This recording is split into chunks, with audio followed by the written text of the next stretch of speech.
we pick the card of the day, the Nine of Wands, which is in the animal deck, the Nine of Spring. It's the Gazelle. The Nine of Spring looks at how far you've come, and this card it's about hard work, but it's also indicating that you're through the worst, and any little bumps in the road, anything that you've got, any tiny obstacles, it still might, because it's only a 9 and you need to get the 10 to get that completion. So that last little bit you can overcome. So if you're feeling exhausted, if you're feeling like you want to give up, this card says don't give up. Look how far you've come, you've just got a small bit to go. It talks about a bit of a breakthrough moment, that clarity. No more banging your head against a brick wall, no more going around in circles, but being able to see things clearer. And if you look how far you've come, you know, if we talk about the lockdown, for example, we're coming out of it, and I know some people, you know, most of us are coming out of it, and I know some people are really getting to the point where they like just can't cope, but you've done so well so far. Just a small bit to go forward there. Let's read what it says. You've worked hard, and what you've created is impressive and worthy of protecting. Challenges may pop up, but don't worry, you'll get through them, just as you have in the past. Now the card that we had, the Native American card, I don't know if I can find it to hand. Song of the Wild, that was it, Song of the Wild. Now the message from this card was all about freedom, doing things differently.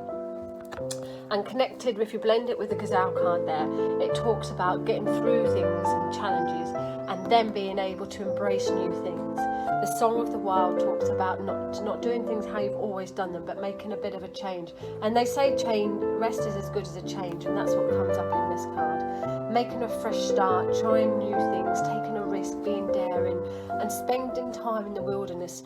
Talks about travel, and some of us can go travelling, some of us can't because of the lockdown. But there are obviously restrictions are coming to ease a little bit there. And this talks about travel, but maybe not, we can't all go there at the moment, but definitely maybe spending some time in nature, meditation, taking yourself into your own journey of wilderness there, but trying new things. So you're coming through difficult obstacles, trying new things in that. And Brian's deck was start new ways start looking for fresh new ways. Once you've closed the door, don't look back.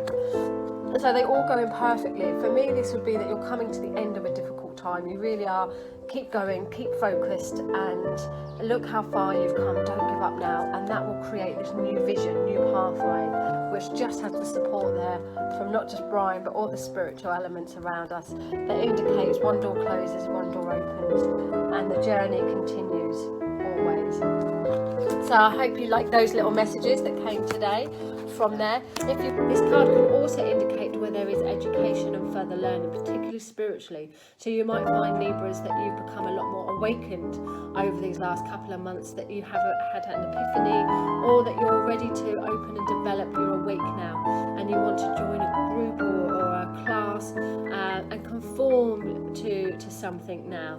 You're looking to learn and conform. That could be very much around spiritualism because of this card, but if that doesn't float your boat, then there will be something else around you. It could just be a dance school, or it could be, I don't know, a cooking group. Something there where you would be group work would be important for you, Libras. And this card would indicate that you're searching for somebody who can help you, lead you, and take you under their wings so that you can grow and nurture. And over these next 6 months, understand the bigger picture of it all, understand the whys, the hows, but not wanting to have some big changes around you, Libra. Trying to keep things as balanced and as normal as whatever they are. If you do come into anything to do on a spiritual level, though, this is very positive for you. Groups, organisations, friendships could be coming around you in a really positive way there. And that learning, that education, that higher learning, and following your intuition within that will be quite strong. Okay, so in some decks, that's the Pope card there. I once did a reading for somebody, and I said this card came up, and I just saw visions of Rome. And I said to her, and I said, there's a meeting of somebody extremely important with this Catholic or this real strong religious figure. And she said to me afterwards that she was going to see the Pope in Rome. So quite something there. Okay, let's move on to Scorpios now. What is your summer solstice message, Scorpio? The Hermit card, as if you haven't had enough time out anyway. So these next 6 months, Scorpio, you really could find that, you know, you're finding out who your friends are, who your friends aren't, and maybe you realise that you don't like people as much as what you thought you did. Maybe you want to just retreat a little bit and take some time out. This card is really good around reflection. So the next 6 months, as things start to move for you, you'll be really thinking about what it is you want in your life, who it is you want in your life, reflecting over things and your hopes and dreams, things that you've put away in a little box. This is going to be the time where you can start to do it or to think about it. So I don't think there's a lot of big action